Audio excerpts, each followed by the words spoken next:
intentional recently about what I say to people because you never know.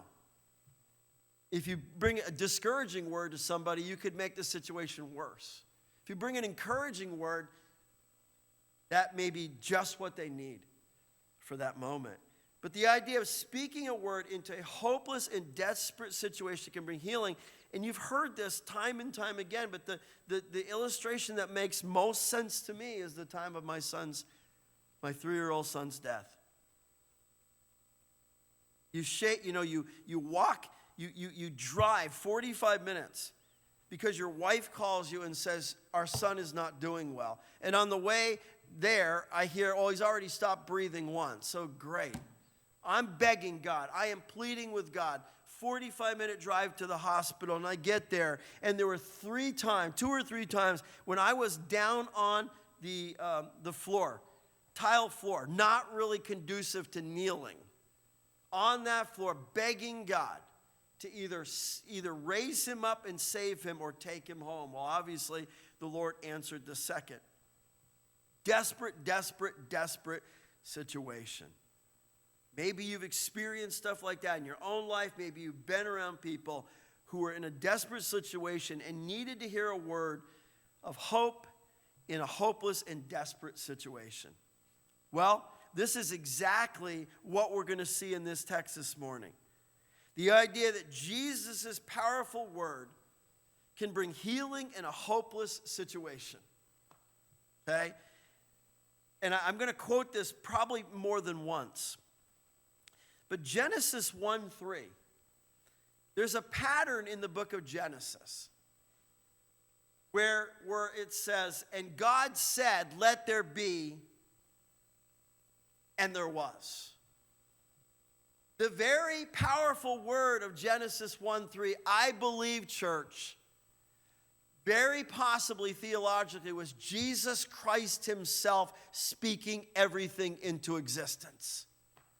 So the very one who is going to speak a word into this hopeless and desperate situation for this official could be the very one who spoke all of life into existence. And if we walk away with nothing else today, we want to know that Jesus has a powerful word. And when he chooses to use it, things change. Okay? So what I want us to see is, what do we see about the miracle that Jesus performs for the royal official? Now, notice what I titled it. Okay, I originally, when I preached this before, I originally titled it A Healing Word or Healing from a Distance. And I gave you the healing from a distance. Watch this and be amazed at Jesus today. Okay, this is our same God. Okay, so first of all, in verses 43 through 56, I want to talk to you about the placement of the miracle. Okay, so 43 to 46. So 43, it says, after the 2 days he went forth from there into Galilee. What 2 days? Well, the 2 days he had spent with the Samaritans, sharing the good news with them. Verse 44, for Jesus himself testified that a prophet has no honor in his own country. So when he came to Galilee, the Galileans received him, having seen all the things that he did in Jerusalem at the feast, for they themselves also went to the feast. Verse 46, therefore he came again to Cana of Galilee, where he had made the water wine. I wish I had a map together for you this morning. But if you were to look at a map of Israel, you have the Sea of Galilee up here, you have the Dead Sea down here, you have the Sea of Galilee up here, and there's a whole bunch of towns around it. And up near the top of the Sea of Galilee is Capernaum. And a little bit, if I get my geography right, if I'm thinking of Israel looking at the map, it's a little bit southeast, this way, is where Cana is.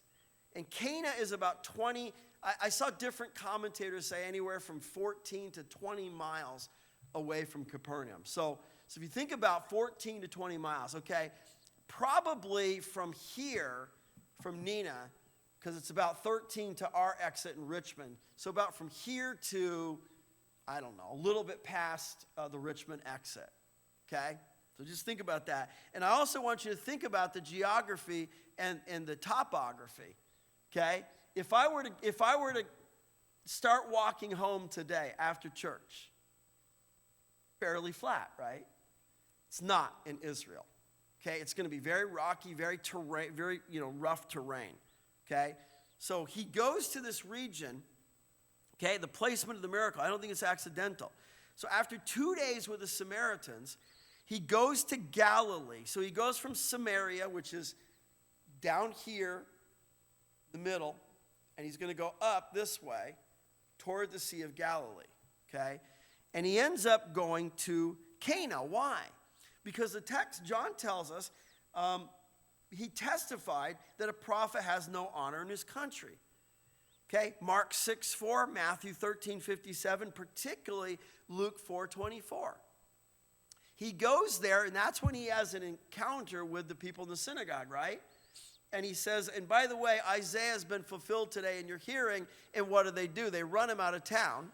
I got to see the hill that they believe they would have tried to run him off, up in Capernaum, right? They tried to run him off the brow of the hill. And by the way, it is very steep, the way they would have tried to push him off. So Jesus is not going to go to Capernaum or to Nazareth or to Capernaum, right? Because he's got no honor. So look at verse 45. Verse 45 is the key. So when he came to Galilee, the Galileans received him. Okay, there's an upper Galilee and a lower Galilee. This is talking about lower Galilee, okay? The lower Galilee region by the Sea of Galilee, okay? So they're going to receive him with honor, even though his own family won't, his own country won't, so he's going to go there. He's going to go to where he's going to be received. Why? Having seen all the things that he did in Jerusalem at the feast. Okay, that's back in John chapter 2. So the Galileans had come down for that first Passover, and they had seen everything that Jesus had done, and so they were very welcoming of him and willing to receive him. Now this is interesting, okay? That would be back in John 2:23.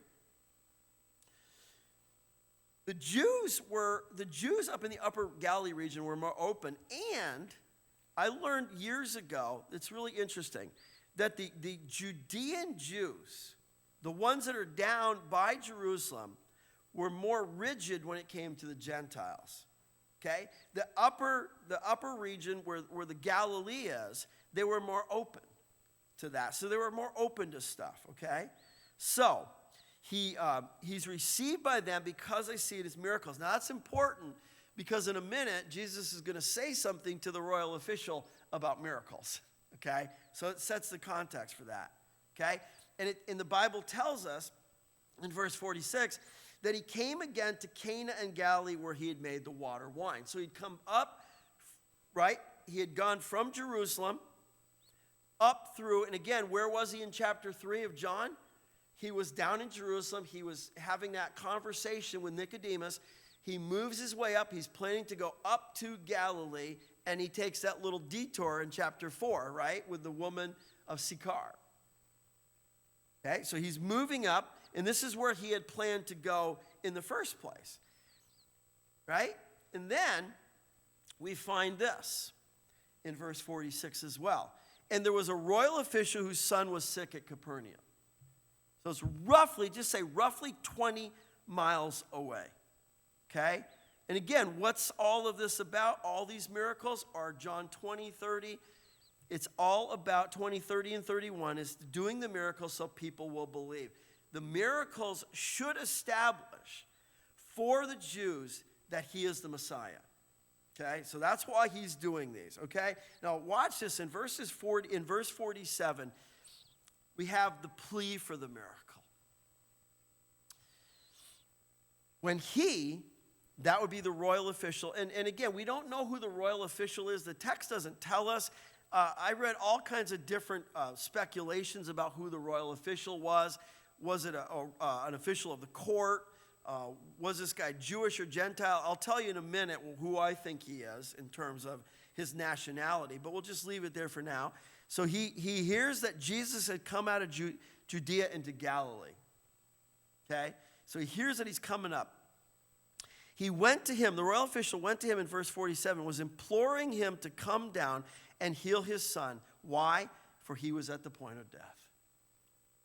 Can you imagine? Now, Jesus' fame is spreading in terms of he's able to do these miracles. And all of a sudden, you're the royal official. And your child is at the point of death. You ever been there? Have you ever had a child that was at the point of death? You just don't get it. You don't get it. I mean, it's one of those situations where I hate to say this, but I joined a club. Lisa and I joined a club years ago that we would have never signed up for voluntarily. And that is the club of losing a child. Mary, you know what that's like. You've lost children. It's a club you never want to be part of, but it's unfortunate. I want to keep the rest of you out of it. I don't want you to go there. This is one of my prayers. It's been my prayers for a year. You don't want to be in the club that we're part of. It's not fun, right? So I can relate to the royal official. I can relate to the fact that his child is at the point of death. And all of a sudden, he gets wind that Jesus is making his way up to the Galilee. Can you imagine what that would have done for the royal official? Maybe there's hope. Maybe, right? And so when he heard it, he goes to him, and I love this, he begins imploring him, right?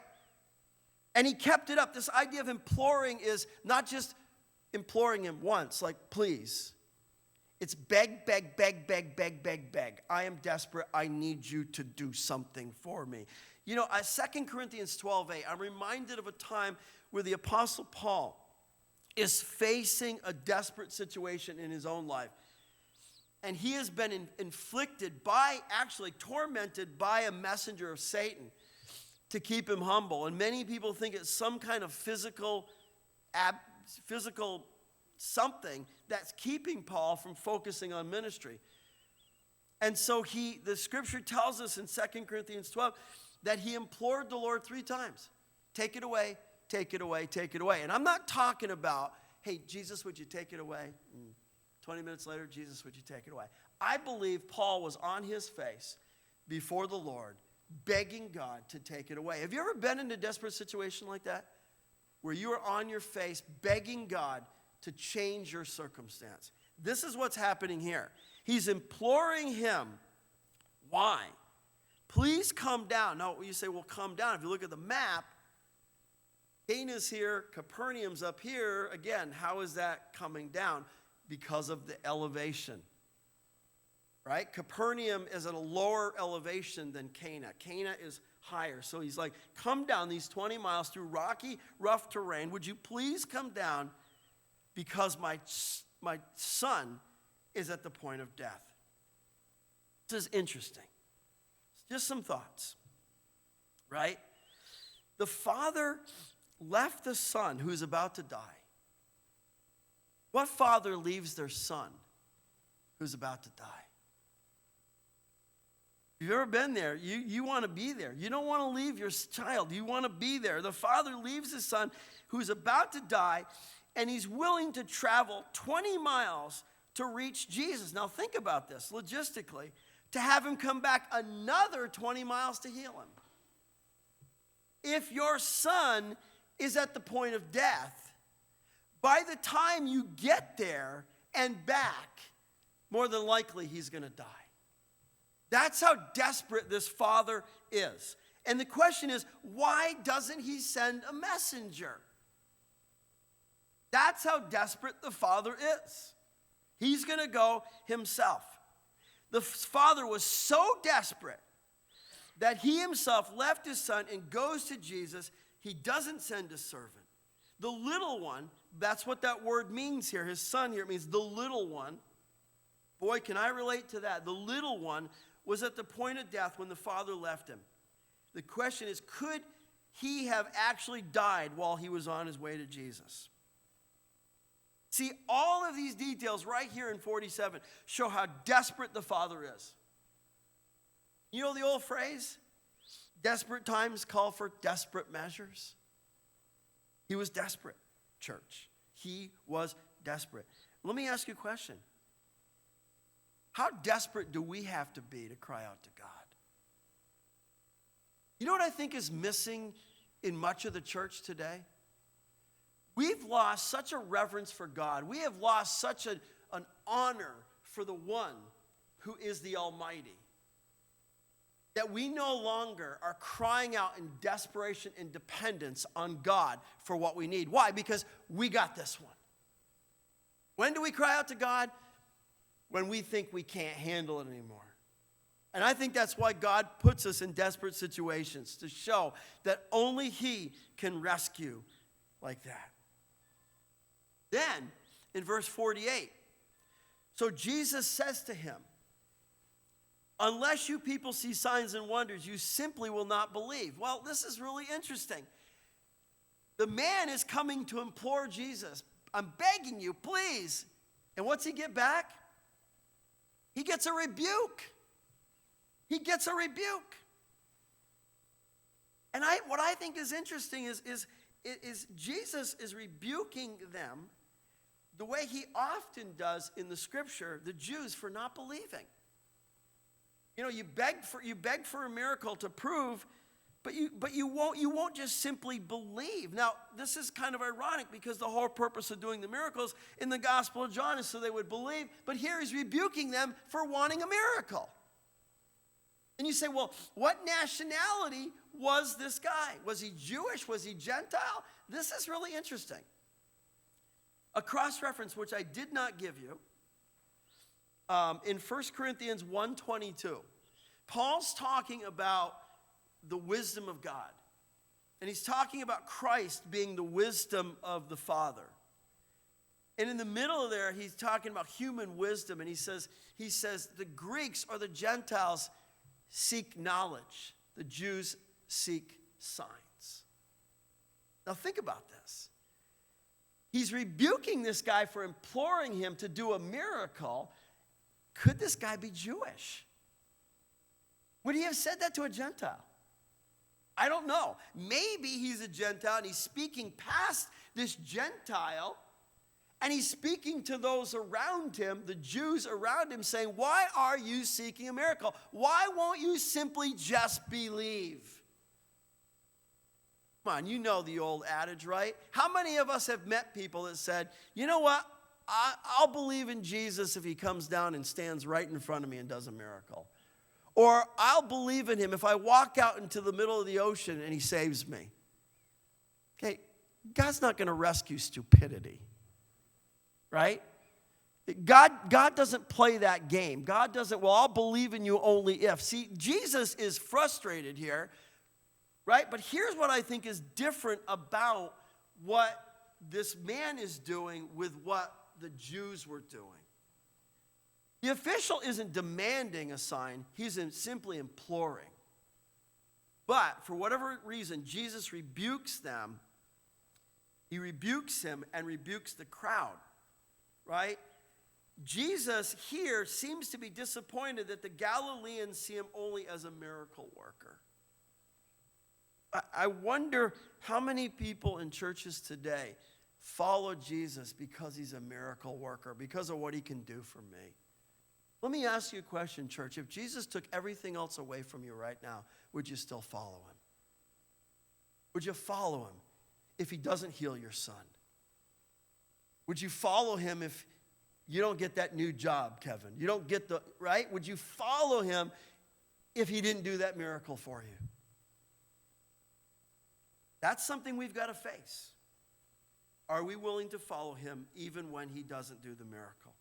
Right? And then you continue on in verse 49. The royal official says to him, "Sir, come down before my child dies." At this point, he doesn't know who this guy is. He calls him sir, and he knows he can do miracles, otherwise he wouldn't be there. He says, "Come down before my child dies." Come down literally before my little one dies. He's hoping and praying right? So he's traveled 20 miles to get to Jesus. They have to travel another 20 to go back. And he's just hoping and praying that his child doesn't die somewhere in that time frame. It's interesting because I read different commentators. Some commentators said the terrain was so tough that even though it was 20 miles away, it could take a couple days to get there. A couple days here and a couple days back. Think about that. 4 days.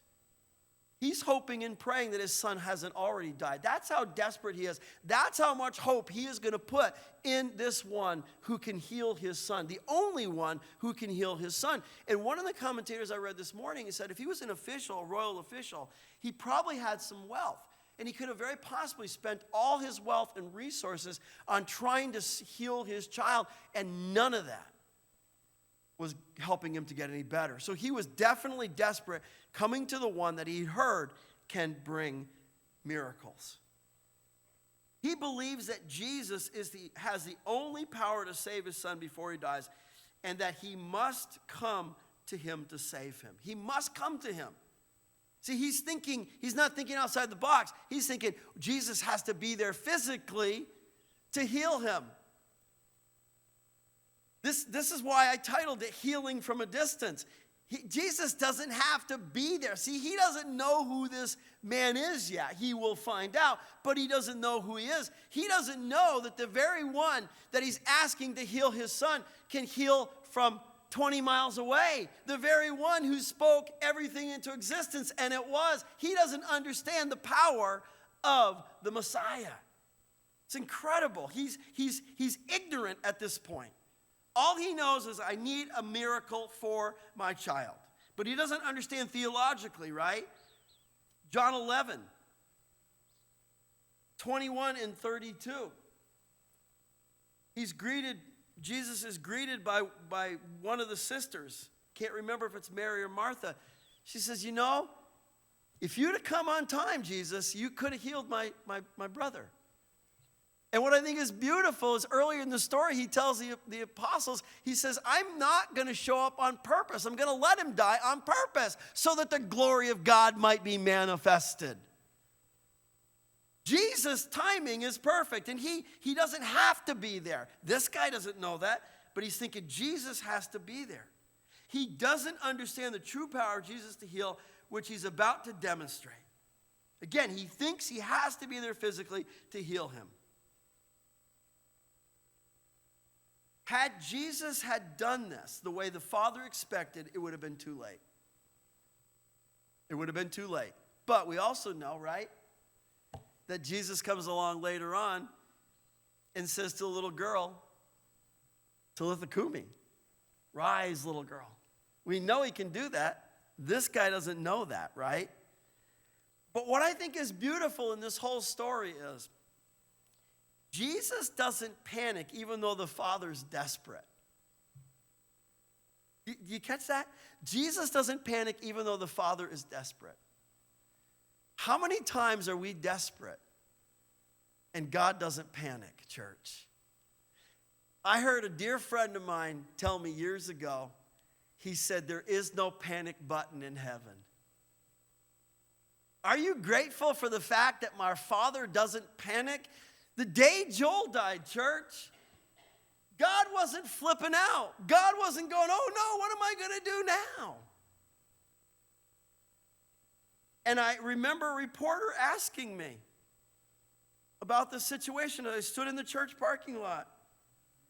And I looked at her and said, God's just as much on his throne today as he was the day Joel died, as the day before Joel died. Church, maybe somebody needs to hear a word of encouragement this morning because you're in a desperate situation. Or maybe somebody in Facebook, you're in a desperate situation. And God is telling you, there is no panic button in heaven. God's got this. And then in verse 50, you see the promise and the power of the miracle. Jesus said to him, go, your son lives. The man believed the word that Jesus spoke to him and started off. Jesus tells the man to go because his son is living now and he will not die. Now, the question is, it really just struck me right here, is had he already died?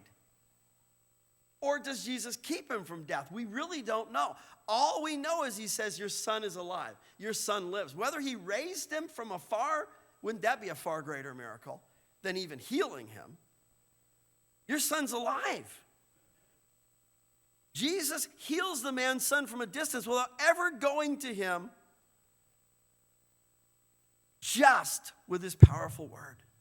Again, the same powerful word that spoke creation into existence. Genesis 1:3, Psalm 103:3. Right? The man trusted. The man had faith in the word that Jesus had spoken to him, and he left immediately by acting on his faith. He doesn't hang around. Right? This is so cool. The man believed the same word that healed his son. The very word that healed his son is the very word that he believed. Did Jesus have to heal him? No. He chose to heal him. Right? Why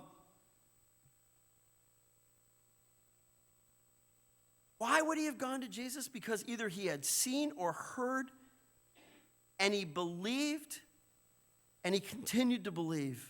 Before and after he spoke the word, he had faith that Jesus could do it. And so I love this. It says, and so he started off.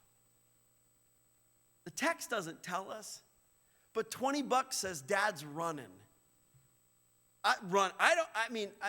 Is anybody here a runner? Has anybody ever run? You could run this distance a lot quicker than you could walk it, even though it's still hilly, right?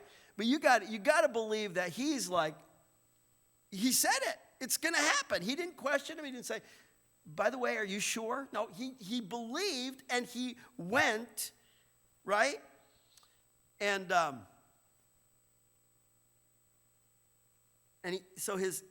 watch this in verse 51 and 52. The proof and the preciseness of the miracle. This is what blows me away. As he was now going down, okay, his slaves met him saying that his son is living. Okay, that's nice. He meets the slaves probably part way. Okay, verse 52 is really the kicker. So he inquired of them the hour when he began to get better. You just see him, passing notes like, when, what? Tell me what time. And I love what they say. Then they said to him, yesterday at the 7th hour, the fever left him. Wow. The proof. He inquired of the servants. After hearing them tell that his son was living, he wants to know, okay, when? Exactly when? And what I think is beautiful is he knows it's exactly when Jesus spoke the word. And I think what's beautiful is not only is his word powerful, but it's also precise. God's word is absolutely precise, church. Then in 53, the profession, because of the miracle, what do we see? So the father knew that it was at that hour which Jesus said to him, your son lives. That very hour. And the commentators were debating back and forth. Some say it was Roman time, which would have made it at 7 o'clock in the evening. Some say it was Jewish time, which would have made it 1 o'clock in the afternoon. It doesn't really matter. That's not the important thing. The important thing is, did he get healed at 1 or 7? I don't care. He got healed, and what the father understands, that his son was healed exactly when Jesus spoke the word of healing. And he now believed not only in the miracle, but he believes in Messiah. He knew that it was Jesus alone who healed his son. And this caused, this is interesting, he and all his household to believe and trust Jesus Messiah. And I love this. Jesus goes from miracle worker to Messiah. Now think about this. Think about this. The desperation of the man and the power of the miracle. Even unbelievers will cry out to God in desperation for a miracle. Have you ever seen unbelievers crying out to God in a desperation for a miracle? Jesus did the miracle so the man would truly believe and have eternal life. And the question I want to ask us in the Gospel of John is, does Jesus do miracles so we will believe or because we believe? I think the pattern in the Gospel of John is he does it so people will believe. Let me ask you a question. Are you praying for miracles for unbelievers around you? Are you praying that God would show them a miracle in their life so that they would come to believe that Jesus truly is the Messiah? Are they praying for it? Are we praying for it for them? And then the preciseness of the miracle in the declaration of the man. The preciseness and power of the miracle proves that he is Jesus alone who can cause the son to be healed, and so that the Father would truly believe. What do you think, church? Is he powerful? Do we believe he's powerful? Do we cry out for him in desperation, believing that only he can deliver? Go back to the Old Testament. Many times the psalmist would cry out that, God, you are the only one who can deliver me. Are you in a situation right now that needs deliverance? In a minute, we're going to pray. We're going to sing first, and then we're going to pray. I want you to think about this. If you're in a situation where you need prayer and you're desperate, after we sing, I want you to come forward, and we want to pray for you. Okay? If you're trying to handle on your own, stop it. Stop handling on your own. Right? Let Jesus handle the situation, whether he heals you or not. He's the only one that can deliver you through that circumstance. Okay? All right, so Christy, we're going to sing and then we're going to pray.